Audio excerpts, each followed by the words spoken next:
Today on If You Know, You Know, I'm sitting down with someone who's actually freaking hilarious. She's a comedian, a producer from Montreal who's changed the way comedy is consumed in North America. Oh. Hi, Eva. Hi. Yeah, so I'm a stand-up comedian and I produced and created a show called The Kickback Comedy Party, which is essentially just a different way to enjoy comedy that has a bit more of like the Montreal flavor to it. Because we have a DJ, there's music, we give everybody a free shot before the show, and then everyone has to take it together. It breaks the ice. And I'm Greek, so we have to give free things or else we'll pass out. That's why our economy is so great. Yeah. And yeah, it's just a really high energy type of show. We play a game at the end called Finish the Lyrics, where we bring two people up on stage and we play a song. And if they know the song, they have to grab the mic out of my hand and continue the lyrics. Oh, that's hilarious. But the crowd has to sing with them. So it's really just the type of show where people come together and it's more like a comedy community and less like a comedy show. And you know everybody. And the free shot just really helps everyone kind of simmer down. Get loose. On the same page. Just be like, oh, we're all in this together. So I love that. Okay. Thank you so much for coming. Thank you for having me. But so when did you realize you were funny? I mean, that's a tough one because I feel like comedians go through the motions of feeling funny and then like not feeling funny at all. Like I wouldn't say it was when did I know I was funny? I think I've always known I was funny because I came from a funny family. Yeah. But it was like mean humor in my family. Like we're Greek, so it's like our sense of humor is like making fun of each other, but with like all the love in the world. So then I just became super sensitive. And I was a fat kid, so I already knew I was like, I better be funny because I'm not about to be the mean fat girl. I'm gonna have to at least be funny and charming. Like I can't like. And I think it was, I kind of always used humor to cover up pain, like any painful experience I had. Like my brain had to turn it into a joke immediately. Like I dated this guy in university. No, I didn't even graduate university. It might have to be a little edited. Okay.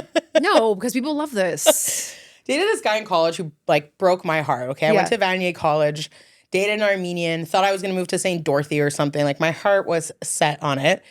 And the guy broke my heart. And I just remember immediately going to my friends' houses and just laughing about it and making fun of it and honestly making fun of him just to make myself feel better and the situation feel better. Because if I don't turn it into humor, I will pass out. Yeah. Well, it's like me. It's just like a coping mechanism. Because like, what else am I going to do but laugh about it? Exactly. Like eventually it's going to be funny. How many times have you gotten heartbroken? And in the moment, you're just saying to yourself, this is the worst thing that's ever going to happen to me. Yeah. I am never going to recover from this. And then 2 years later, you're like, and what was his name? Yeah. Cannot remember what he looks like. We make it into a bit, for your comedy show. I couldn't point out half my ex-boyfriends in a crowd. They all look like Utah Mormons. Yeah. Like I can't. Were you always the funny one growing up? We're all funny. Okay. Like your whole family. I would argue my sense of humor comes from my sister and my great aunt. Okay. Because like my sister has a very sarcastic sense of humor and our family is such a crazy Greek family that you look at the certain situations and things that we do and we're just like, who does that? We should bring my family and your family together. It would be chaos. Yeah. We merged our Greek Easters this past Sunday. So my sister and her kids and my grandmother came to my boyfriend's family's house. And the grandparents are very different. Like my grandmother is hilarious, but she is a storyteller. That is what she does. She's an actress in the Greek community. She's a singer. Like she is famous in her own respect. But we're sitting at the table and she has this like diamond ring. And we're sitting with the rest of their family. And at Easter dinner, my sister like points to the ring of my grandmother and she's like, that's mine. That's mine. And I'm like, I don't understand. That's great for you. What do you mean? And my grandmother goes, when I die, this is for your sister. I'm like, but it's Easter. What are we doing here? Don't worry, I have jewelry for you when you die. I'm like, but you're not dead. Yeah. What do you want me to say? When will that be? Like, I can't do it. And the rest of his family's like, is this normal? Well, it is because I did that too. To who? Yeah, it's normal for me. You're always normal to me, okay? Thanks, girl. And then what was your first experience doing comedy? Oh, okay. So my first set ever in stand-up was actually in Toronto in a basement of a bar where they had a sign that said like open mic tonight and it was down the street from my house and my roommate told me to stop being a chicken. Yeah. He said more vulgar things than that. He was like, stop being a little bitch. But he said, don't be a chicken and just go for it. Go and try it. And I've always been the type of person who doesn't want to live with what ifs. I would rather try something and fail at it and be like, all right, that wasn't for me, than constantly think about what could have been or what would have been. Like, I'm down to fail.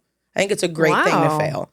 You have to fail. Did you live in Toronto when you did that comedy or no? Yeah. I had moved there to go to what, I don't even know what they call it now, but it was called Ryerson, but apparently he's like a crazy racist or something like that. No. It's a different school. Toronto Metropolitan, some long ass name now. It's switched now? Yeah, I did not know that. He was a horrible person, Mr. Okay. Ryerson. But I was just there for photography. So. Okay. I'm like, what's it called now? What do you mean? So you weren't even in comedy, like nothing. You were just a photographer. I was so you just know how a photographer. to take good pics. I do. How come I'm never asking you to take my pictures? I don't know. You should. Well, we'll take a picture at the end. Maybe one day when I leave my house, when I'm not performing, I can come out. Well, your next performance is when? It's actually this Saturday for the Just for Laughs showcase. So it's like Just for Laughs season. So every year, Just for Laughs around this time, I think it's been about a month now, they'll go all around North America and host auditions. So for the Just for Laughs thousands of comedians are submitting for a chance to be on this festival. And wow, that's amazing. Yeah. I mean, all over the States, UK, Australia, you can send in tapes to audition. Then they pick who they want to see. Yeah. And they'll travel to all these different parts and host these auditions. So people have the opportunity to be a new face of Canada, a new face of USA, or just a new face in general. So it's sort of the biggest honor you can get in our industry to get you to the next level. So, you know, Joy Coy was a new face. Jimmy Kimmel was a new face. Like a lot of the people that are successful and famous that you've seen were new faces. And it's kind of an opportunity. Yeah, they do this like big show in the summer and then industry comes out. Yeah. Marcelo Hernandez, 2023, was a new face. So right before he got onto SNL, him, Hannah Berner, they were all... Is she coming to Just for Laughs or no?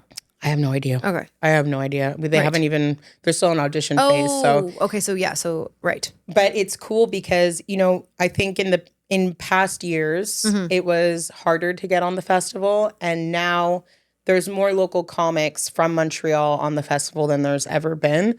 Love that. Yeah. And it's... Listen, like I think that it's always going to be a work in progress because it's bigger than just, you know, a Just for Laughs this or like this type of opportunity. Like Canada's entertainment industry needs to change. It's really not in the favor of like no matter what type of artist you are, truly, there's a lot of things that are kind of working against you and you hit the glass ceiling really fast. I think Heated Rivalry really helped with that kind of open those doors and like Schitt's Creek, but there's still a long way to go. Like there's still more our government can do to allow people to make this art, whether you're singing or acting or doing comedy. That's like the most difficult part. So what's cool about Montreal is on the English side, we only have one club, really. Exactly. We just have the comedy. I was going to ask you that. I said, do you do comedy in French? My French friends have definitely pushed me. Well, you said you wanted to, you should try new things. Well, I get shy because I'm from the West Island. Okay.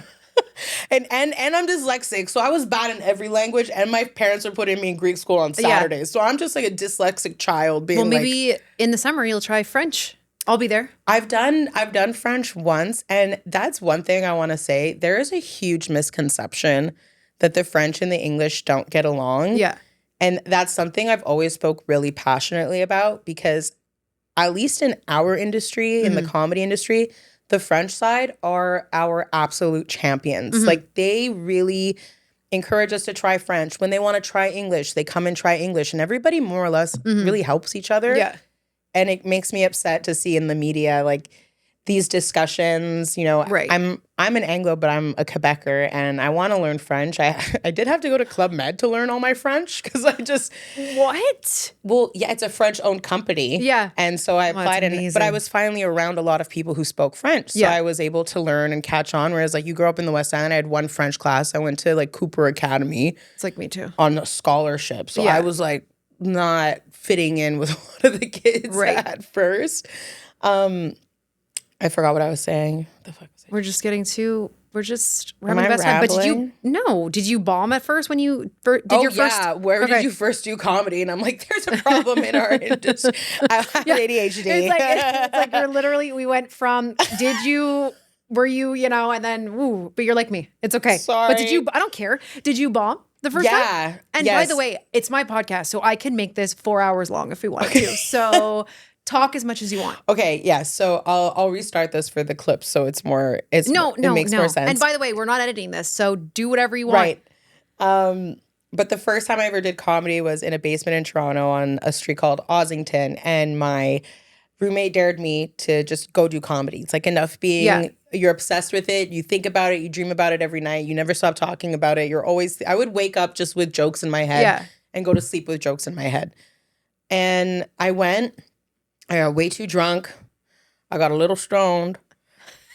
And I went up for about 30 seconds on stage. The only thing I remember saying is sometimes when I do yoga, I bend over and I fart. And then I ran off the stage. But I feel like I would find that funny. But there was nothing else. So you just got way too wasted. There was only 5 people in the crowd. I think they were all comedians. And I wasn't even wasted. I was just shy and I wasn't a drinker or really a smoker at the time. So I was like, what would be great right now? If you drank. New experience. I like to do things in bundles. Yeah. And then you're like, let me do that again. I just want to be a comedian. Well, you know what I loved is that was the worst case scenario and it happened.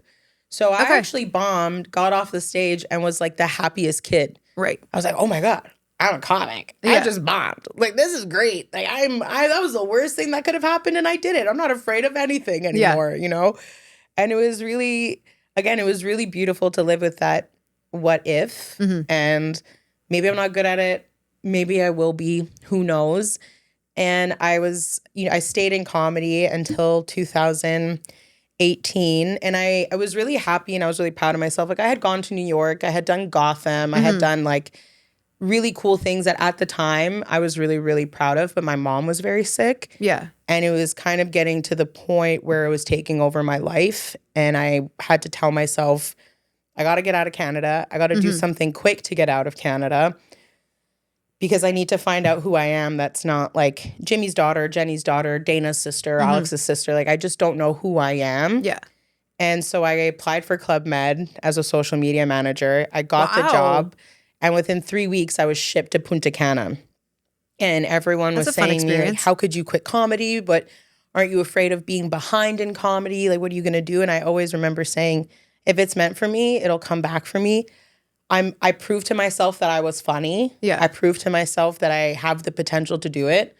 So I can't be afraid to leave it alone for a bit and come back to it. And it ended up being the best thing I could have done for my career because everything I learned at Club Med only prepared me to start the Kickback when I came back during COVID. And what is the Kickback? The Kickback is my show. Oh. Yeah. So I started a show called The Kickback Comedy Party in 2020. And it wasn't something I ever thought would happen or I would do because it happened so organically. Again, the whole point of coming back to Canada during COVID, because 2020 hit, they shipped us all back. And the idea was always to go back to Club Med. And I had friends pushing me back into comedy, being like, come on, like, get back on the horse. And at first I was actually quite resistant of it. I was like, I'm just meant to work on a resort. Like, sorry. I have to go do crazy signs. Yeah. And so a friend of mine had wanted to start comedy, and another friend of mine who is a DJ told me, "Why? You know what? Let's just throw a show. Let's just do a show before things shut down. Our friend wants to start, doing comedy. He wants to do his first set, and there's no sets available. So we threw a secret show called The Kickback, which the inspiration came from a YouTube video about a kickback. So kickback is a hangout or like a pre-drink, right? But it's a place you come and chill and relax. And that was the kind of vibe that we wanted to bring, because I found when I got back to Canada and I was like dabbling in some open mics, the energy just felt a little bit intimidating and cold, not just for me, but for the audience. Okay. And there was a bit of an air in the room of people just not feeling like comfortable. I don't know how to explain it, but there was just a couple rooms I went in and I was like, this isn't a vibe. Like, this is very show and tell and intimidating. Like, the audience you can tell the audience is uptight and not comfortable. And therefore, the comedians end up being uptight and uncomfortable because they can't read the room. Yeah. And I've always had this philosophy. The vibes were off. Vibes are off. Yeah. And I've always had a philosophy of, you know, people can be good, people can be bad, but everybody has the potential of being really good or really bad depending on the day. I've had sets where you would have thought I was like doing comedy for the first time. Right. And no one should be judged on that one time. Do you find that you're better when there's a better audience? Or you're just the same? You know what? I don't think for me, it has nothing to do with the audience. It has to do with how I'm feeling. Okay. That's my personal battle. Yeah.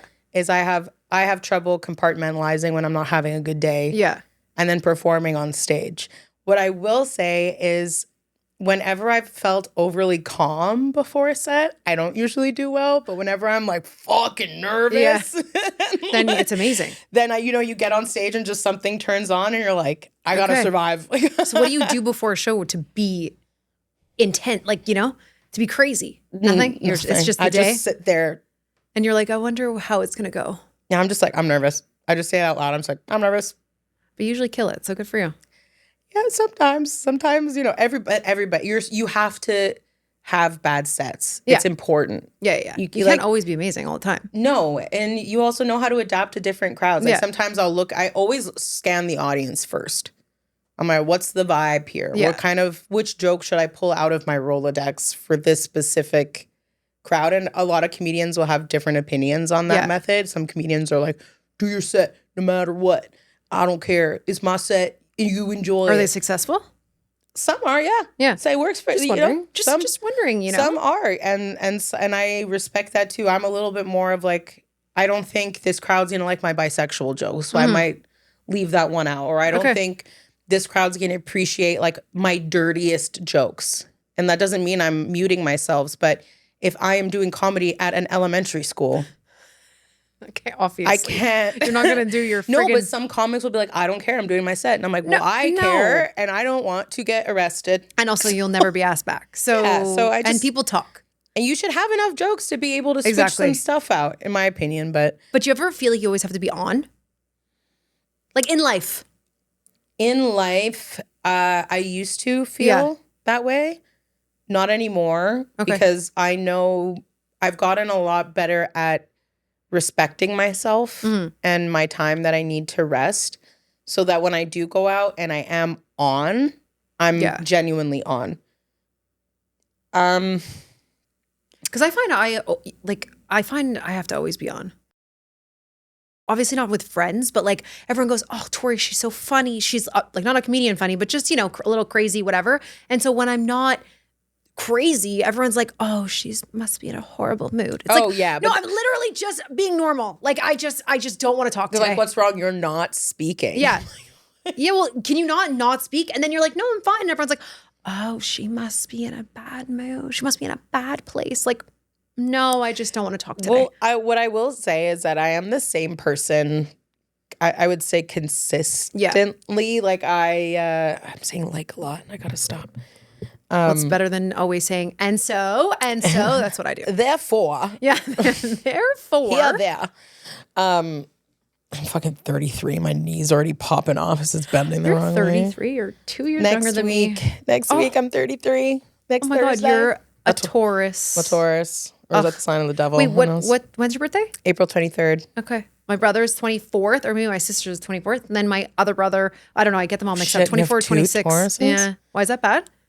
We could be stubborn. Well, yeah, no. My sister is the most stubborn fucking bitch I've ever met in my life. Love her, but Jesus. I can't. Wait, it's what's like your sign? A Cancer.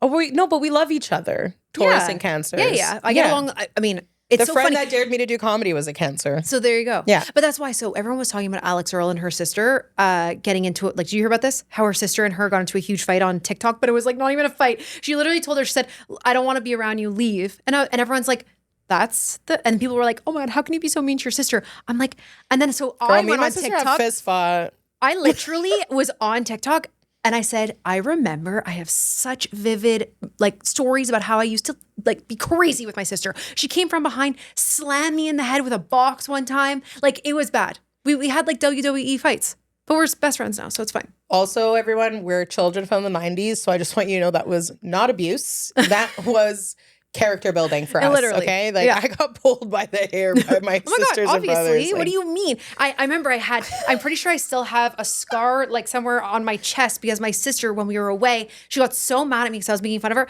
She went like that with her nails, and it actually scarred. Fucking bitch. You should put her up for adoption. I think I will. But what'd you do to ask for it? Because that's what a Taurus I know. is. Yeah. Well, it's true. No, we were probably being really mean to her. But yeah. We were probably asking for it and pushed her to her limit. But whatever. But it's fine, But she had to retaliate somehow. Oh, man. Okay, but what did I just ask? I don't know. We're having a good time. Oh, do you always feel pressure to be on? But okay, so I would like not anymore. Like again, I think there's a standard. What I will say is I think that there's a standard of respect you should give when you leave the house. Yeah. And a lot of people have lost sight of that. So I'll never show up to an event and just be like sour faced and stuff like that. But I just mean know like when in to life. leave. In life? Yeah. Not at home. I don't know how to answer that. I'm having a tough That's one. Okay. We'll move on to the next one. I don't feel like I always have to be on, but I'm on when I need to be. Well, I mean, when I'm in public, I'm obviously on. Yeah. But I'm always honest. Like if I meet someone and they're like, "Oh, how are you?" I'll be like, "Oh." I'm actually a little too honest. I don't know how to say "good you" when someone asks, "How are you?" I always just say, "Great, thank you so much for asking." Because then this conversation stops. They're like, "Good, how are you?" And I'm like, so my mom sent this passive aggressive test today and then my grandma won't stop calling me. And I'm actually fighting with my landlord and there's mold behind my walls because like, I'm trying to I'm like overcompensating. Yeah. Well, no, it's actually crazy. Yesterday Who wants to hear that you're well? Well, no, because sometimes I'm just like, I don't want like, you're like, I have this problem where I ask someone when I'm walking by them and I'll be like, how are you? Blah, blah, blah. And then I'll stop and I'll be like, oh, I'm great. How are you? And then after I'm like, oh, why did I stop for so long? That was so annoying. And all my friends are like, you stopped. You didn't have to stop. But I always stop for that extra 20-minute chat. Because you want to give love. No, but then after I'm like, oh, that was really annoying. But it's fine. It's okay. Sometimes I have family members call and I have to take like 3 breaths. I just don't answer. Oh, wow. No, I'm kidding. No, because I'll get like 4 more messages from other family members be like, call your aunt. I'm like, the line is busy. No, and then you call back and you're like, what's wrong? They're like, we just wanted to say hi. Yeah. Well, we're from big families. I like this. No wonder we got along so well. Yeah, of course. There's like chaos. So let's go on to mental health now. Okay. So so when I met you the first time, I gave you a candle, which is the Lighter Fund, which I started. It's for mental health. And then you did a story, which I was obsessed with. It was like very vulnerable, very amazing. So we're not going to cry today, but we're going to just talk about— No promises on my end. We're just going to talk about mental health. So do you find that you use humor to hide how you actually feel? Yes, of course. But I wouldn't say I use humor to hide how I feel, but I use humor to express how I feel. Okay. And I think that when you're young, it's natural to use humor to hide how you feel.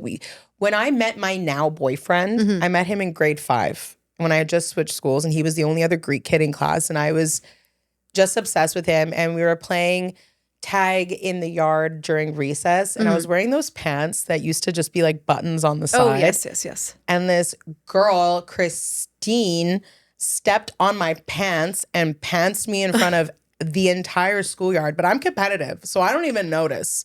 I just notice I'm catching extra air and I'm going faster. We don't know why. I'm like, what's this speed? I'm like, no.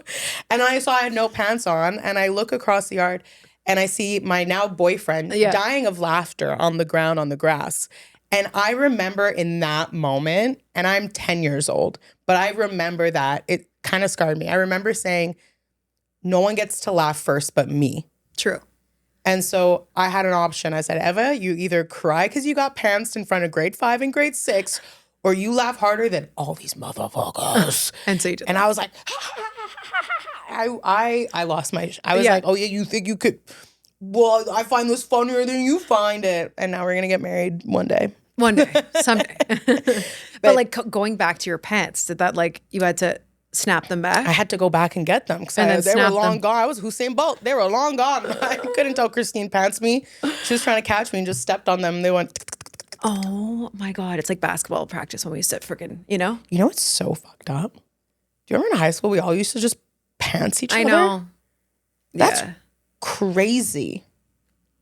Yeah, that's bad. It's so bad.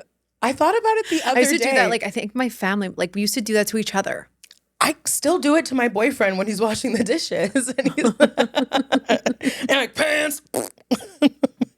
Never in public, that's actually, but. yeah. Well, I mean, like, that was I remember it was like in recess. People used to fucking. It's. Things. You always think you're more advanced than you are. Like, I wonder what Gen Z is going to be cringing about in 15 Definitely not years. pantsing. I don't think you're allowed to do that anymore. That's like absolutely allowed not. anymore. That was core 2007 to 2009 business. Oh, I was graduated in 2007. I was just starting high school. No, that's impossible. We were graduating in 2000. Oh, wait, no, I started high school in 2005. I graduated in 2010. Yeah, because you're 2 years younger than me. Yeah, that makes sense. I was about to be like, I think your math is a little off, but that's okay. I am really bad at math. No, so am I. But I just remember that like 2007 was the year I graduated. Or 2008, not sure. Whichever one. Oh, that might have been. That's why we get along so well. And then what's the meanest comment you've ever gotten?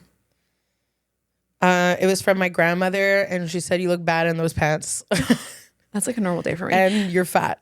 Oh, do comments actually affect you? No. Are you're immune to them? Well, yes, because hold on. Wait, I'm lying to you. Comments affect me if it's from my family. Right. Their comments affect me. Online comments. Mine's the opposite. Really? Yeah. Online comments do nothing for me. I'm sick in the mind. But do you actually read them though? Like, do you? Well, I have to say I've been pretty lucky. Don't jinx it. Yeah. Well, it might be different now after this interview because people love to hate me. Just FYI. But again, like they're NPCs. Yeah. They're what the hell's an NPC? Nobody plays cards. Wait, NPC is a not. It's like an NPC is a non. We have to Google that. Non-playable character, I think. Oh, okay. It's like they don't really exist. Can you imagine that there are people in their basements just taking the time to tell you to go kiss yourself? Wait, say that again. Like the fact that you can allow yourself to get affected by weirdos in the basement taking the time to message you. That's true. Horrific things. And but I'm new to this. I worked in social media marketing forever. No, so I'm new. It's my job to come up with something quirkier, funnier, wittier, and also with the aspect of customer service when people are writing mean things, right? Because at the end of the day, what does everybody want? To be heard and to be understood, whether it's a mean comment or a great comment. I have trolled back so many trollers. I do that too sometimes. Bowl of popcorn because it's so funny to kill people with kindness. Right. Especially men hate. Like the men who message us. Yeah. My dog has started entire debates on gender.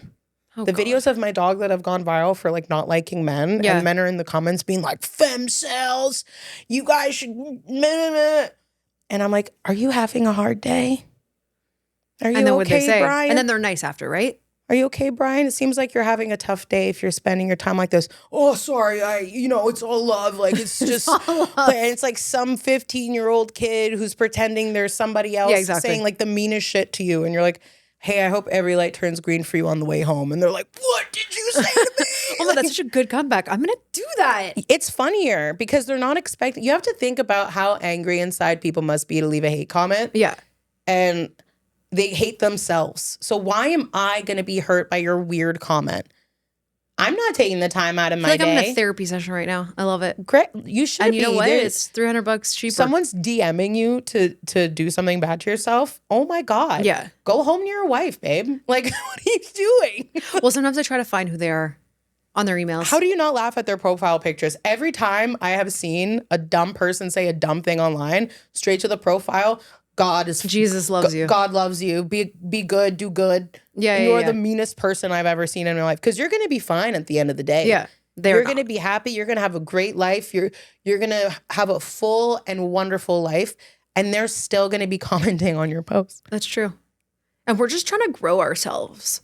No, because it's okay. Like, no. It's okay to be intimidated by people who are putting themselves out there. Yeah. And it's okay to choose that that's not the right thing for yourself. But sometimes hate is really forced. And I think that people have so many pent up feelings that it's easy to see online personalities as not real people. Yeah. So when you're getting mean comments, you have to remember, as hard as it is, they don't see you as a real person. They've removed the person from the personality because you are a person with a voice. Mm-hmm. And they get to hide behind their phone. And it almost isn't personal because they literally wrote that to you and then went on with their day. Yeah. And then I'm like thinking about it like, can't believe they would say that to me. Oh, yeah. I mean, I get offended. The only comments that offend me are when people call my dog fat. And I'm like, how dare you dog shame a dog on the internet? God, I love your dog, by the way. She's doing better. Thank God. But I mean, she was chunky, but we found out because she has hyperthyroidism. Oh. So I'm like, that's the only thing where I'll be like, fucking weirdo, you fucking taking the time to fat shame an animal on the internet. She has thyroid issues. Also, I come from a Greek family and 4 siblings. Trust me, I am meaner than you. Yeah. I just know where to place it. Yeah. But I'm not letting her out because like, when I blow up, I'm the type of person where I won't blow up. And then I blow up. Yeah. And I have brought the world down with me. So I have to find some more balance in my life. Okay. We'll do that together, okay? And then like, where'd that come from? I'm like, 6 years. I don't know. What's the most unhinged real life no, let's not do that. We'll do No, go ask. What's your most unhinged real life moment? Oh my God. In what respect? Just in life. Oh. Comedy. Unhinged? Like I lost it? Like in a bad way unhinged? Or like this is so unhinged? This is so unhinged. Just anything. I've had a lot of weird, crazy things happen to me. Really? Yeah. I'm trying to think in like if you want me to talk about relationship wise. Oh, let's do relationship wise. Oh, I dated a guy who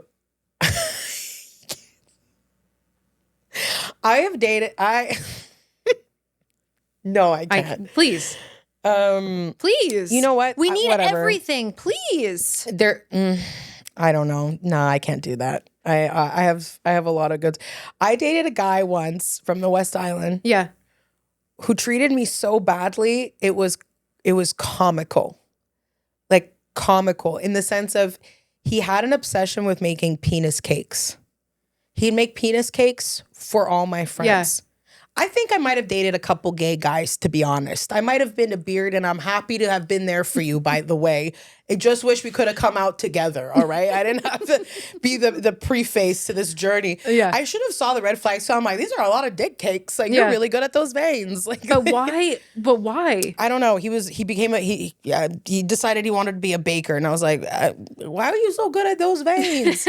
Like, oh, my friend's grandma died. She got a dick cake going through a breakup. Dick cake. Me, no dick cake to be found. Not a date in sight. I took him to a Luke Bryan concert for Valentine's Day. Yeah. Okay?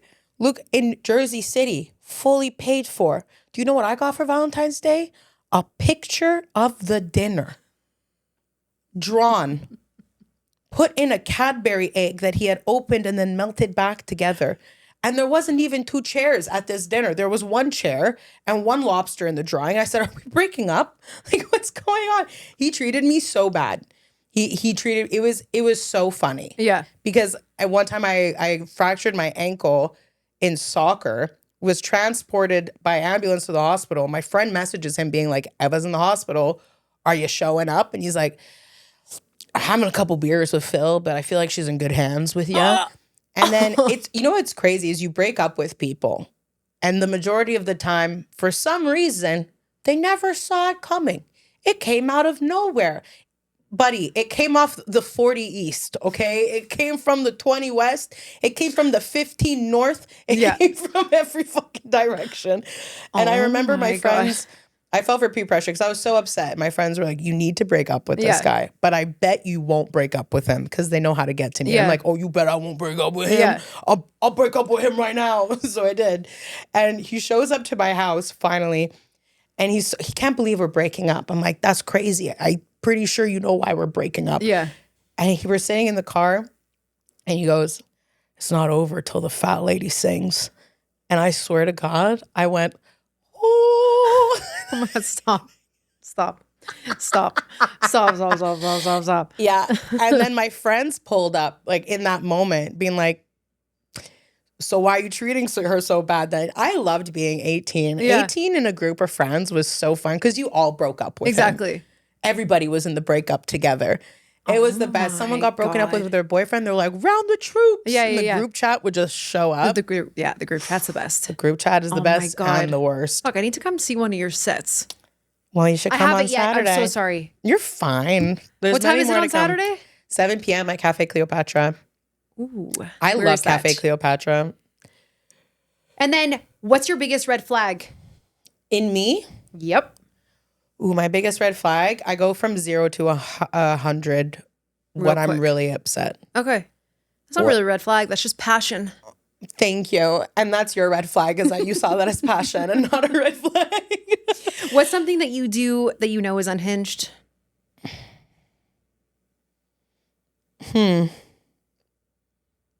don't really do that many crazy unhinged things.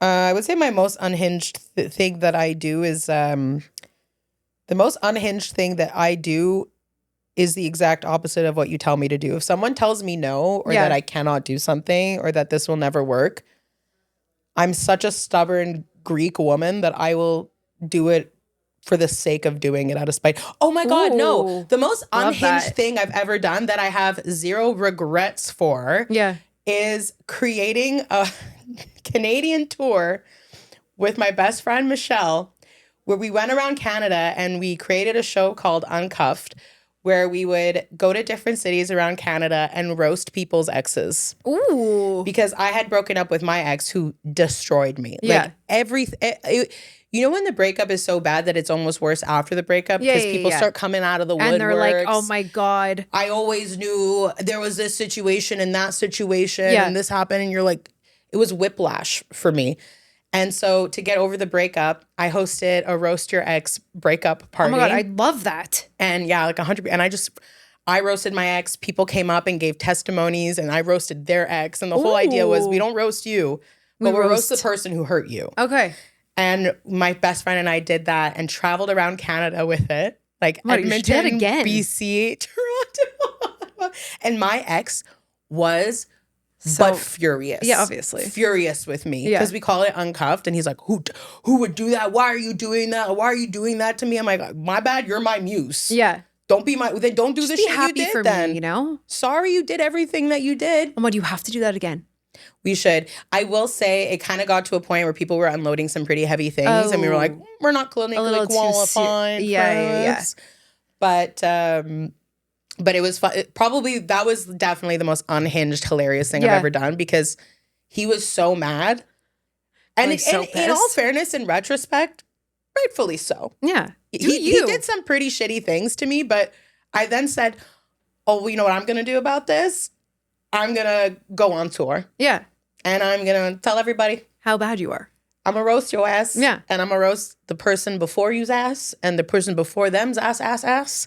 And everybody else's ass, frankly. Oh. And it was the funniest, best time I had with my friend because... And how old were you? This was like 3 years ago. Okay. Oh my God, amazing. I thought you were going to be like... He was so mad. I was 18, you know? He's like, seriously? And his like dad was mad. And I didn't give a shit. I didn't even... Whatever. Then... So angry. And I was like, first of all, it's a great name and great branding. I couldn't be more impressed and I could not be more happy. And if his dad is mad, he should have taught him better. To be a better boyfriend. What? Like you're teaching your son to be an asshole. Listen. You're like, who? Okay. Maybe he was born with it. Maybe it was Maybelline. What keeps you grounded when life gets chaotic? Calling my best friend Michelle and my best friend Tamara and just unloading on them. And we unload on each other. And it's this beautiful On a three-way or sometimes just separately, sometimes on a three-way. It depends which one of us is available. But it's really important in any industry to have that friend that you can call and just unload. And it's true. validate your feelings no matter where you are in life. Well, that's why everyone says like, oh, your boyfriend, your husband should be your best friend. It's like, no, you should also have a best friend. Yes, you should. But I will say my boyfriend and my dog, like in our home life. There is something to be said about finding the right person. And I don't think it's butterflies. I think butterflies are the red flag. If a man or woman gives you butterflies, that's not how you should be feeling. It's a quieter aha moment. Right. I knew right away. Well, someone that you're calm with, you know? Yeah. We should do a dating thing with me where it's like that show there with not the blindfold because I want to see, but like on the stage. You know what we should do? We should do a dating show because you know there's a scientific study that came out that the people you feel sleepy around. Yeah. Oh, it's true. We should start a dating show called Sleepless. And people have to sleep next to each other. And the couple who falls asleep the soonest is going to get married. It's going to get married. But I can't sleep ever. Like, I don't like. See, so imagine you found someone that you could sleep with, like nap. People are like, I'm napping. I'm like, I don't know how to nap. Is he boring or does he calm your nervous system? Oh. But my dog obviously calms me down. Yeah. My boyfriend is a steady human being. Right. I am a wet chihuahua of a human. Yeah. I don't know how he does it, but he's never too high and never too low. So he's actually helped me a lot not be so reactive because that's like, I can be very snappy with my mouth if I'm triggered. Like I get, like that's what I mean when I finally blow up on somebody that I've been holding it in for a while. It's due, but at home I'm like letting it out at home because I'm trying to keep my feelings at bay. And it's, you know, it's hard not to be impulsive or I'm someone who is a bit of like I have a lot of things with like, but I keep it at bay. Like I keep it, a nice hothead. When I see somebody else getting made fun of or I see somebody else getting hurt, that's when I'll get the most like immediately like, oh yeah, bah, bah, bah, bah, bah, bah, bah, bah, and like rip on the biggest. But when it's with me, I just say, oh, okay, you hurt my feelings? Yeah. Fine. I'm just going to outwork you and outgrow you. And I wish you well. But when I see someone else making someone else, I'm like, I love that. And then what does happiness actually look like for you? Like basically, where do you see yourself in 5 years if it was? My definition of happiness has changed a lot over the years, especially as I get older. I think that the definition of happiness for me would be balance and security and no matter what you're doing. Because had you told me 6 years ago when I was working at Club Med that 6 years from then I would be dating my elementary school first kiss and running a comedy club and being back in comedy and one day being one of the headliners for Just for Laughs in 2024 and being flown to BC to record a special with CBC, I'd tell you to pass the joint because there's no way that's happening.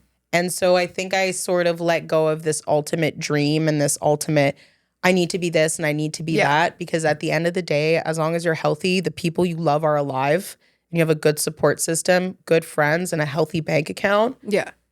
That to me is all you could really ask for. Because if you're successful in entertainment, fame is a consequence of your work. I think I heard Cameron Diaz say that once and I thought it was amazing. Cameron Diaz, I think, said that once and I thought it was really interesting of her to say. That is interesting. She's like, I'm an actress. Being famous is a product of being an actress. But I am not famous for work. I'm famous because I act. But acting is my job. That's not who I am.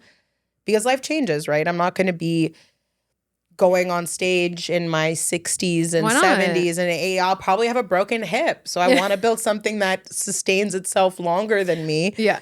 And so for me, happiness is just knowing if I say no to something, it's because I don't want to and not because I can't.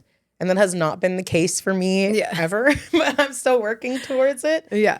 And it's hard because I don't want to leave Canada and I don't want to leave Montreal. I'm very passionate about Montreal and it's a bit of a toxic relationship. I think every Montrealer has this relationship with Montreal where I agree. We love it and we have so much hope and see so much potential in it and we're so proud to be Montrealers. And then in the same breath, sometimes no matter what industry you're in, it just feels like there's this glass ceiling that you can't go to. And no, I don't want to move to Toronto. And no, I don't want to move to the States right now, to be quite frank with you. I want to put my entertainment back in my city and back in my country, because we have so many talented artists that deserve to be seen. And it is unfortunate that we only get like one token every couple of years of Canadians that get to cross over. Right. And we need each other, the Americans and the Canadians. And what's nice is that what we're doing with the Kickback and Comedy Bar and all these other clubs that are coming together is we're taking it upon ourselves to create these bridges, because of a lot of these thoughts and nuances and, you know, what's the word, stigmas that are like, oh, well, the French and the English don't get along, and the Canadian and the Americans don't get along. And I guess to a point, sure. Right. But at the same time, there are some really beautiful French and English people and really beautiful American and Canadian people who don't share those beliefs that you don't agree with, whatever they are. And why wouldn't I want to work with them? And why wouldn't I want to create bridges with them so that they can come here and we can go there? Because the industry is not going to do it for us, so we need to do it. And you need to create something that people want to be a part of at the end of the day. And I just believe that what makes Montreal special is that because of that, that's why we're so cool. That's why our events stand out so much, because we know that we have to go the extra mile in every industry. Montrealers will go the extra mile. That's why when we do leave, we do so well, because we have grit. Nothing is really, in my opinion, handed to us. Yeah. You know, and even within the French, like we have to work harder. The Montreal people.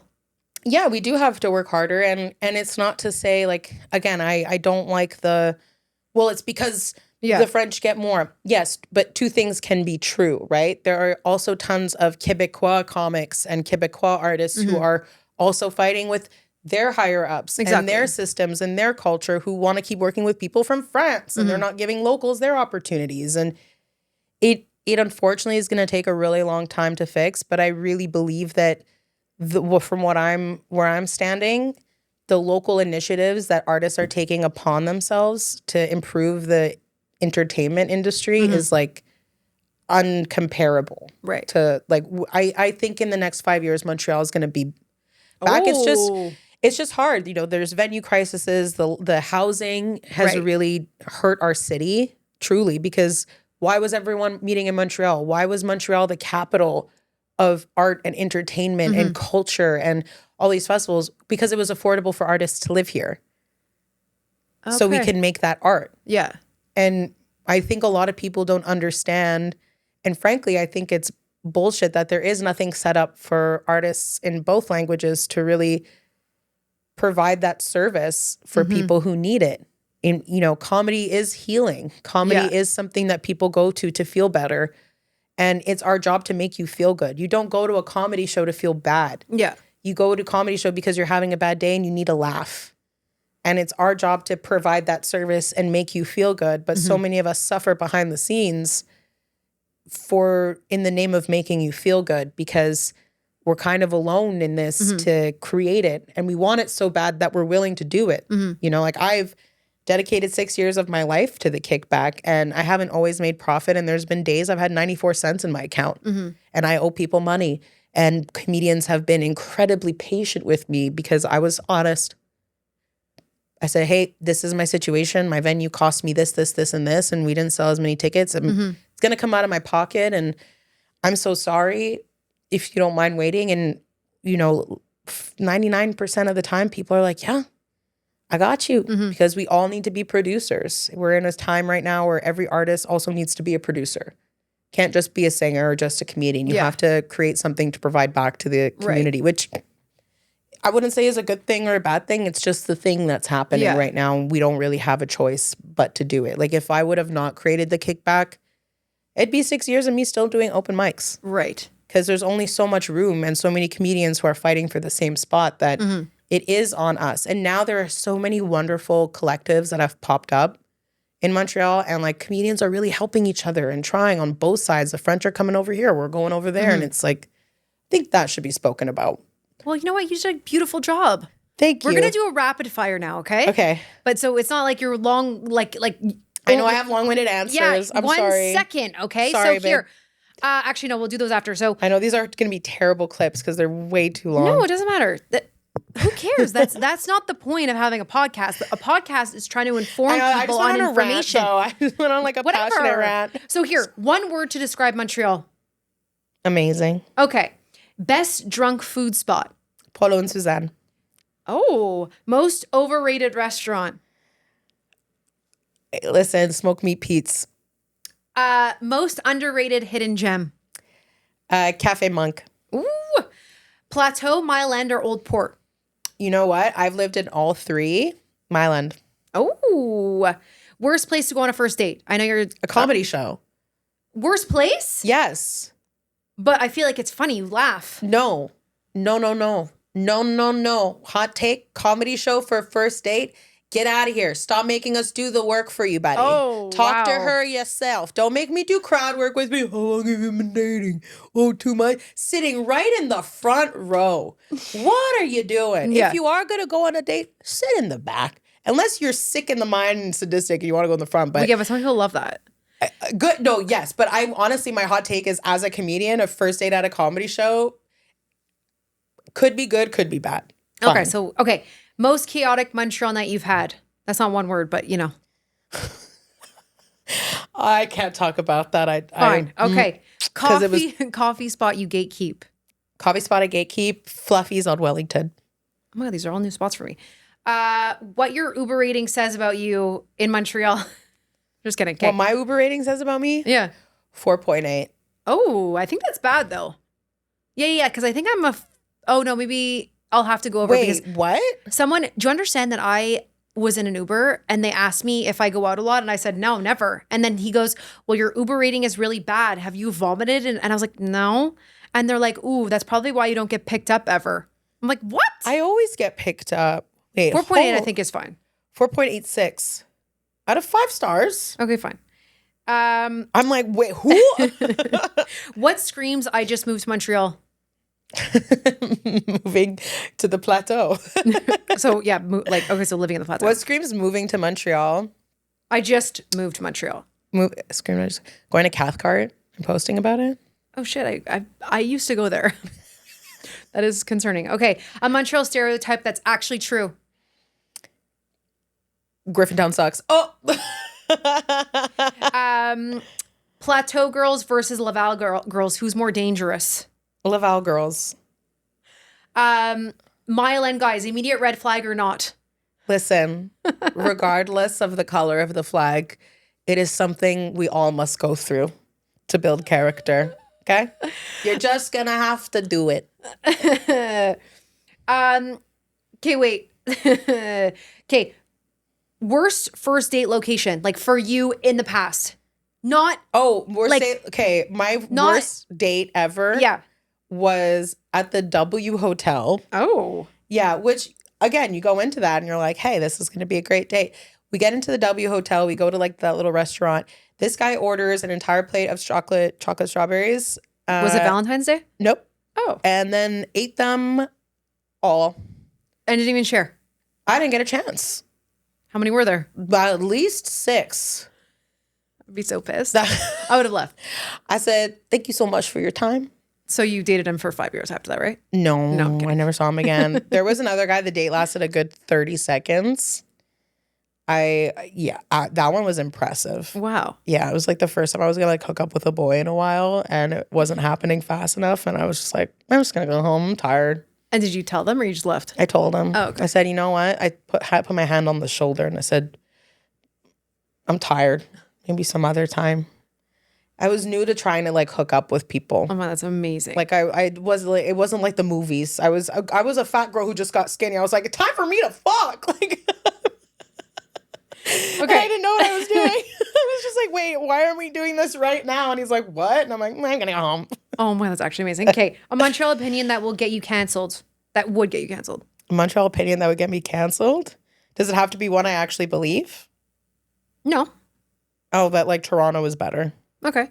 Something about Montreal dating that's actually concerning.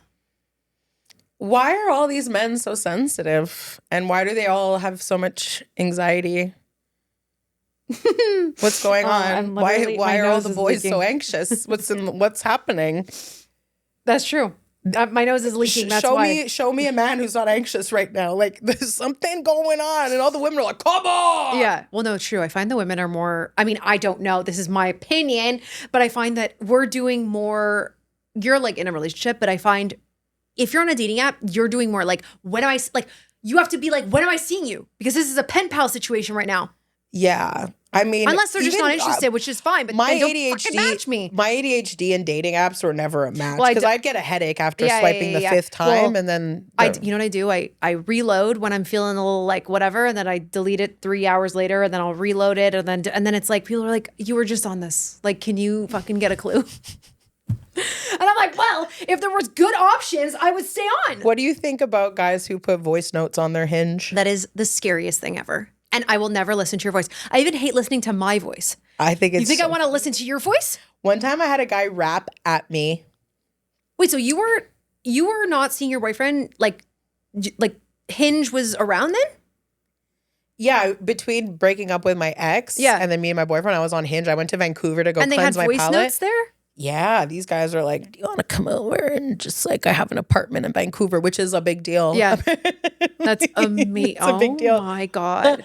And I went to this guy's house and my friend put an Apple tag in my bag without me knowing so she could make sure I was safe. Okay. Oh, I thought you. And then she was more mad that I went to a weird part of town. She's like, ew, you're not going to hook up with a guy in a suburb. And I was like, what? I'm in Vancouver. I don't know what's going on. Whatever. He rapped at me and I was like, this is... And you're like, this is going to be a really good story later. I think it's a thing amongst skinny white men. They like to rap at you. Not with you. At you. Not for you. At you. This is for them. And you are an audience. Well, because they're just trying to see like what your vibes are. I really hope my parents don't watch this podcast. I'm going to send it to them. Or my in-laws. Last meal on earth. Anywhere. Last meal on earth? I didn't send that to you, but oops. Whoa. My last meal on earth would be... I don't know. Probably, to be honest, like Eggs Benedict. Expectations? No. No, not unless they're trying Eggs Benedict? No, Eggs Benedict is Greek. I don't know. Wait, what culture? I'm Greek. Wait, Kate. Last meal, like in a restaurant. Like what restaurant? What would you eat? It could be like a McDonald's burger. It could be a Wendy's Frosty. It could be... okay. I would go to... Monk Cafe. I would go to Holders. Okay. And I would get the octopus salad. Ooh, that's a new one. It's amazing. Well, this is the second time I've asked this question, but Holders, octopus salad, okay. No, I'm kidding. That or it's going to be Mama Sadi. I have so many favorites. Wait, there was a place we were going to go to and do a video. It was like, and it was very hidden gem. Persian? Yeah. Mama Sadi. Mama Sadi is the best. It's so good. So then why would you put that for a hidden gem? Well, there's so many hidden gems. So just honorable mention. What's it called? Mama Sadi. Where is it? Villamard, right before St. Patrick. Okay. The best. The best Persian food in Montreal and the loveliest family. Ooh. Heber Pass. It's like a family that runs yeah. it. Love Another fun one is Heber Pass on Duluth. It's Afghani, I believe. Right. And it's also like mind-blowingly. We're gonna clip these later. What do you think of the Summer House situation? Did you watch that show? Oh my God. Okay, which team Sierra. are you on? Leave me alone. Me too. Team Sierra till the day I die. But you know what? Amanda Batula is every West Island girl ever. Ooh. Sorry. I'm a West Island girl. I'm going to say it. We might clip that one too. That's a fucking good statement. And she's from like Kirkland on the Elkis side. Her dad has a construction family. Like, she's just like, but he loves me. Like, yeah. It's unfortunate. Well, now they're doubling down hard. Yeah, they're doubling down hard because he's a doorknob of a man. Yeah, but I'd probably go for him, which is so sad for me. Would you? Because once. Oh, I thought that's why you were. That's why you were looking at me like that. No, but he's he's also every West Island guy. Oh yeah. Oh. But it's funny because someone wrote me, someone like sent me something and I feel like this would work on you. Like, I feel like that type of guy would work on you. And I said, yes, it would. because I'm not okay. Because I like a guy who makes me laugh. Yeah. Makes me laugh. Medium ugly. And medium rare. And it's just like funny. Like, and like my height, you know? I mean, I'm sure he's shorter than me. Medium ugly man. He does, he really does look like a line cook in every pub you've ever been to. Well. Yeah. And he's always like, you want to come out later? We're going to do a couple mollies. Yeah. Ooh. And he's like, hot. Maybe, yeah. It would work on me. Sorry. And I'm glad that we got that out. And then what about Alex Earl or Alex Cooper? Okay. My hot take. So a lot of people went for Alex Cooper for making that video, being like, this could have been an email. This could have been a text. No.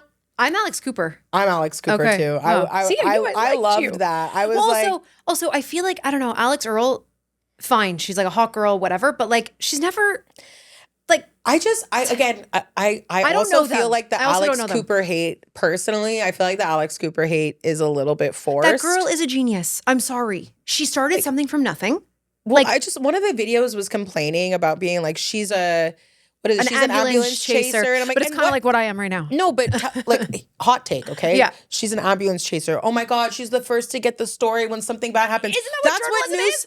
That's what news is. What do you think CBC, ABC, every single person of the alphabet does when a hot story comes out? They must be the first one to come out with the story. Yeah. That's why people hate TMZ. That is TMZ literally is the first her one job. to come out with the story. Sorry she's doing her job. Yeah. Sorry you don't like it, but she's not shedding a tear over it. The woman's a millionaire. She did what most men would do in her situation, and people hate her for it. And because she's like pretty and like whatever. You're allowed to not like her style of interviewing. You're allowed. Oh yeah, like some of it I'm like, okay, but this people don't like mine, so it's fine. That's fine. And it's this pitchfork mentality of like, oh my God, she always gets like people at their most vulnerable. And what do you think all of these other news networks do that are even more corrupt and more political are doing? They want to get those stories. Everybody wants to get the story first because they get to say they were the first and their ratings go up. And that's how they make more money. So people hating her for doing her job is crazy. You're allowed to not like her. You're allowed to not watch her. Exactly. But being mad at someone who scored the first interview after a major event, it's giving mean girl. Yeah. Sorry. You're allowed to like... And what are your qualifications as a journalist to judge somebody? Exactly. You know, like... I'm sure she'll get the Amanda Batula one.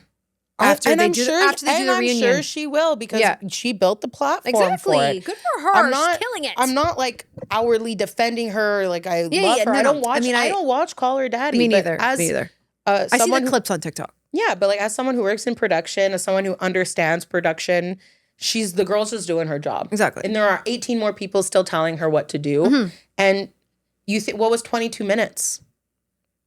What were all those 60 minutes? What were those shows? Exclusive interviews so they could get views. Exactly.